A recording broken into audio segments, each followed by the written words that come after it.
favourite garden centre had their annual sale, so I got some trees and shrubs, and I'm going to show you today how to plant a tree in the summertime.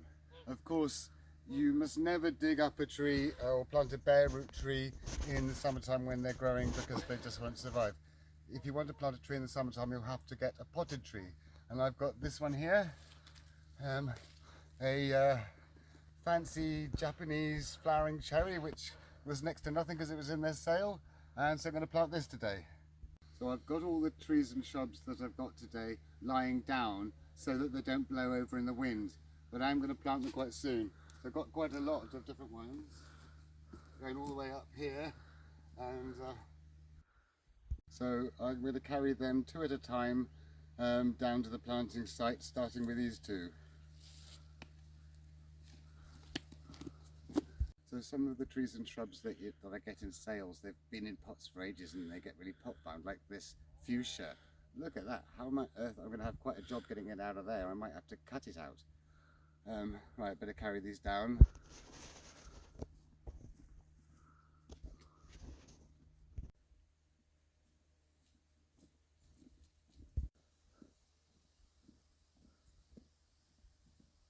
I've had real difficulty trying to find some semi-rotted wood bark. Of course, if you put fresh wood bark or fresh wood chips on the tree as a mulch, then the process of it starting to rot reduces the amount of nitrogen available in the soil, whereas if you put it on rotted or semi-rotted, then the nitrogen goes up and the plant's happy. So I'm not sure what this is going to be like. Nobody seemed to know what semi-rotted wood bark was. I went to loads of places. So we've got these. If they're not fully rotted, I'm going to mix them up with some compost. But in reality, the trees have stopped growing almost for this year. So by next year, when they start growing, it will be rotted. But we'll have to see what it's like. So for now, I'll take it down with the tree.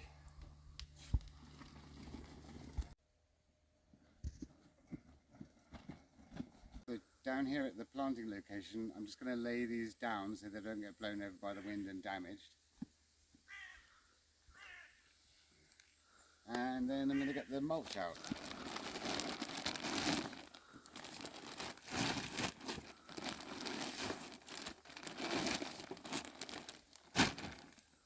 And select the next lot.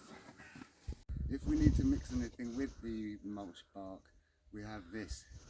Now, I thought it was leaves that we put in a bag, but I remember now it was brambles. We cut back some brambles and put them in a pot, and it's completely rotted down into this gorgeous compost. But yeah, it's definitely brambles, all brambles. Right, so I'm going to take this down as well, and then I can mix it with these bark chips. So I'll take this down now.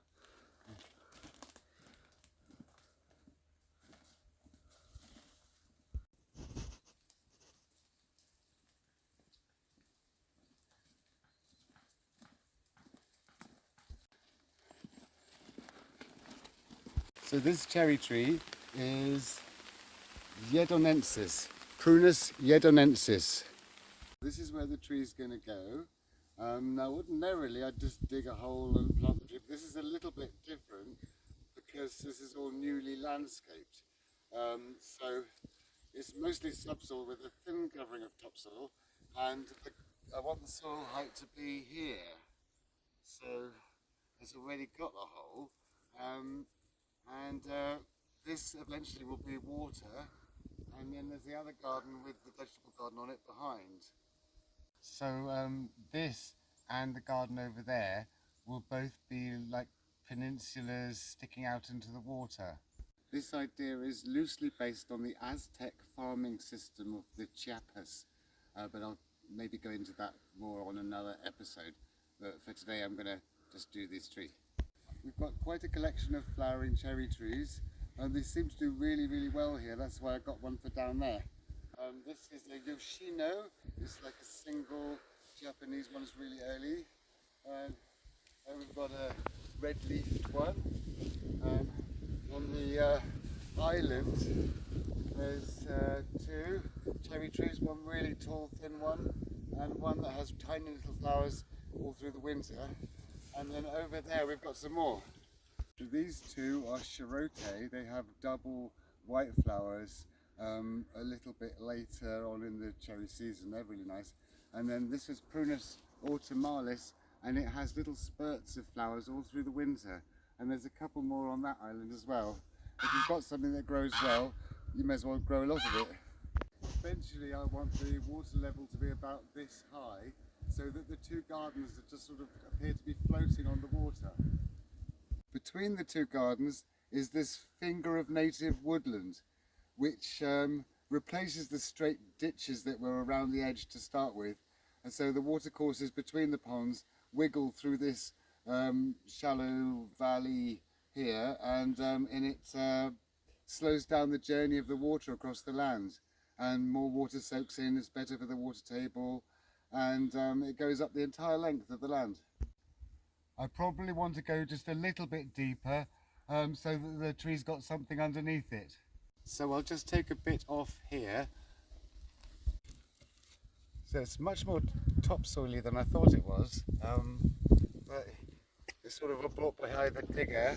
You can see there's subsoil, there's topsoil kind of mixed together. But in my experience so far, flowering cherries don't seem to mind that too much. So I don't think I'll need to dig down as far as I thought I would have to. I'll just build up that bit a bit. So this is my topsoil quarry. So it's all the clay topsoil. So I'm going to add a little bit of horticultural sand, just sprinkle it on where I'm going to do. And this is, this used to be a pot of something, so it's a spent potting compost. Let's put a bit of that in as well, and then I start pickaxing. As I'm doing this, I'm removing weeds like these nettles and stuff, and then I just lob them where there's loads of weeds. And make sure you get all the roots out, like these nasty roots and that, and then just lob them. I'd only add sand when I'm doing a garden. Usually I don't add sand because sand makes the more water come through the ground. So clay on its own is much better at holding back water. Try and look out for any little creatures like this snail. And we put it over there. And now I'll start shoveling.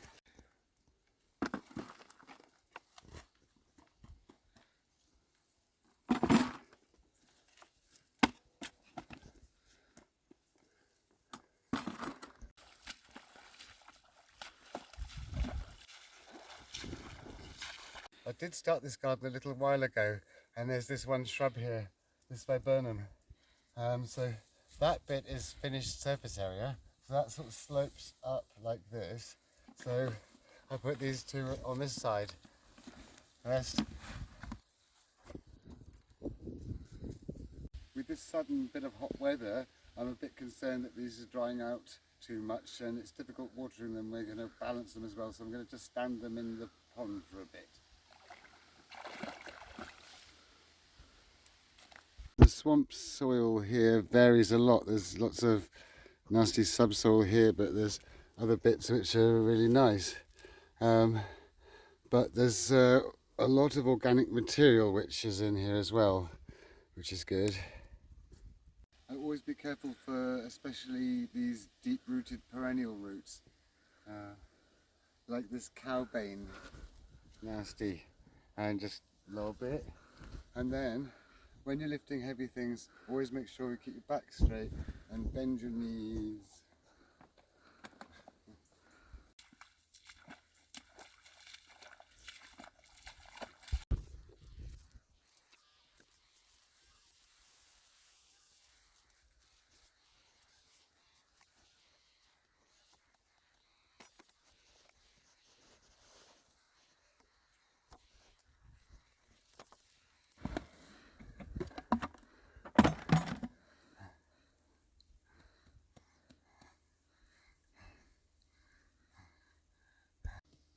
Alright, so just a few more buckets now. This would be a lot quicker if I could use the wheelbarrow, but there's no way I could use the wheelbarrow in this.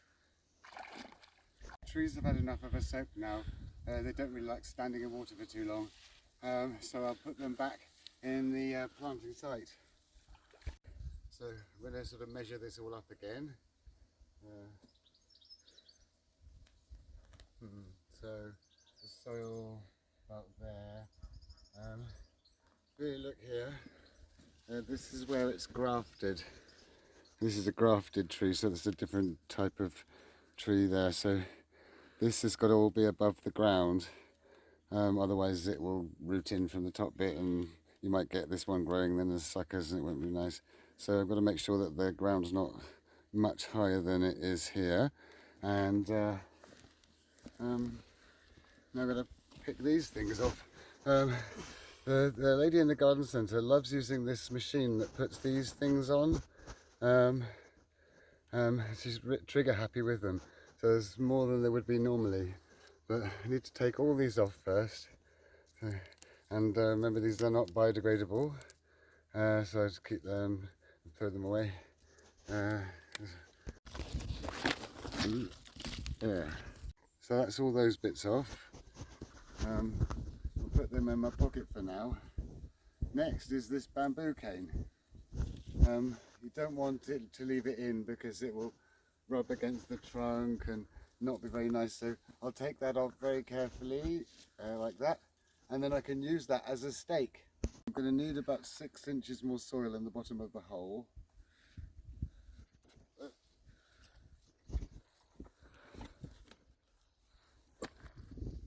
Like so. Right, so I'll just measure it up again. That seems about right. So now I'm going to get it out of its pot. So just tap gently around.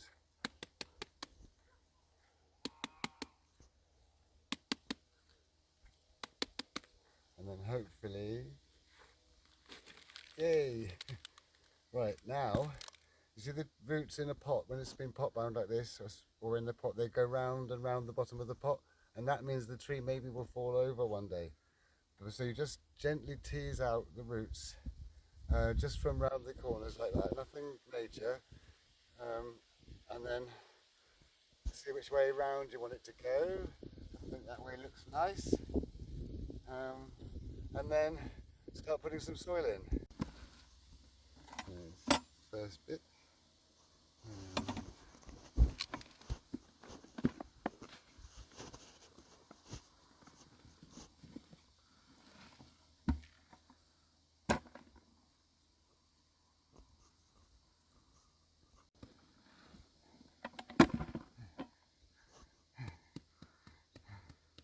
I think I might need just a little bit more soil.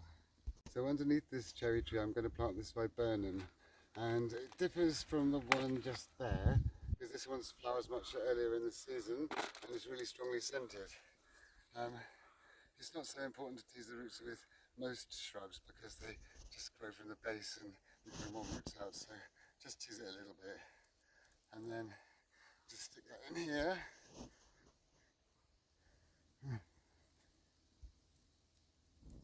I'm going to put the fuchsia on the sunny side.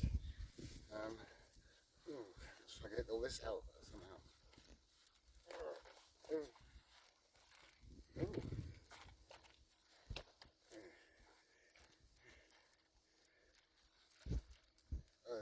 There's ants. Ants. Yeah.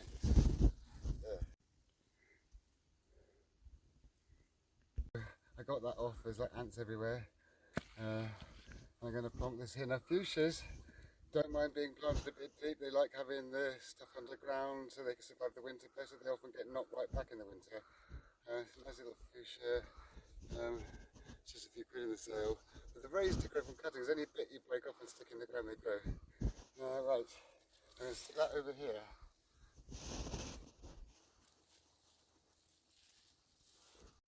Make sure the tree's nice and straight and firm the soil down a bit, but not too much as to constrict the soil.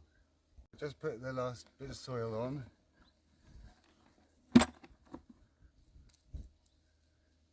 nasty root. And this one.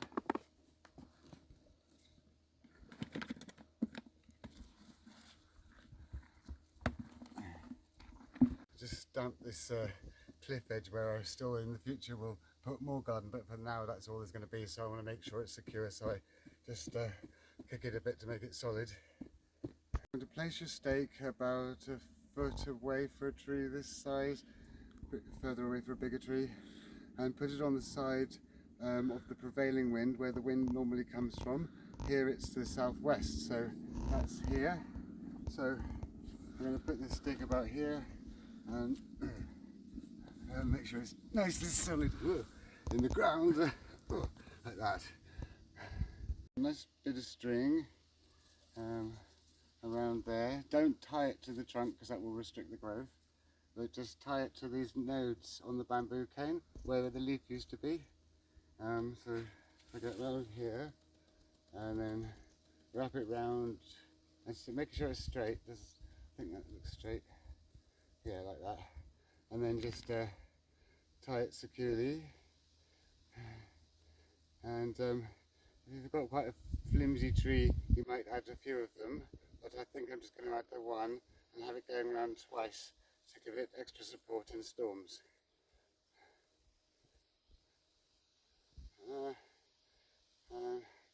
Like that, that should be all it needs for a stake. So now for the mulch. I need to see what these wood chips are like, if they're half rotted, and if they're not I'm going to have to mix them with something. So excuse me please, Ziggy. Right.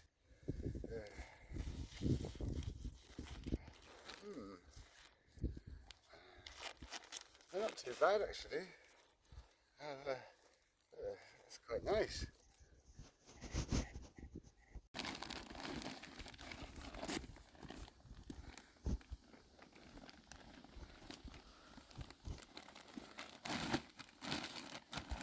So I'll spread this mulch around to about 4 inches, 10 centimetres thick, but I won't put it directly around the trunk.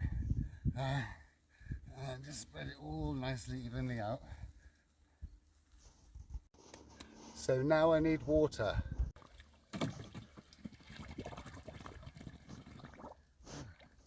Oh, it's nasty slag. Oh.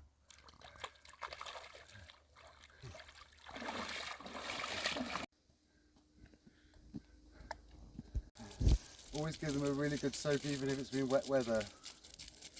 I think I'll give them more than just these 2 watering cans. I'll probably give them 4 or 6.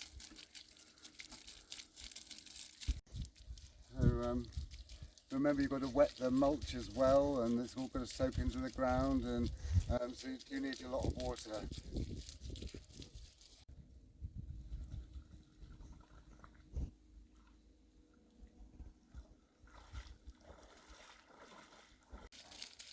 When the trees are newly planted on the first year and to some extent the second year, you need to always make sure they don't dry out and keep them well watered if it's dry.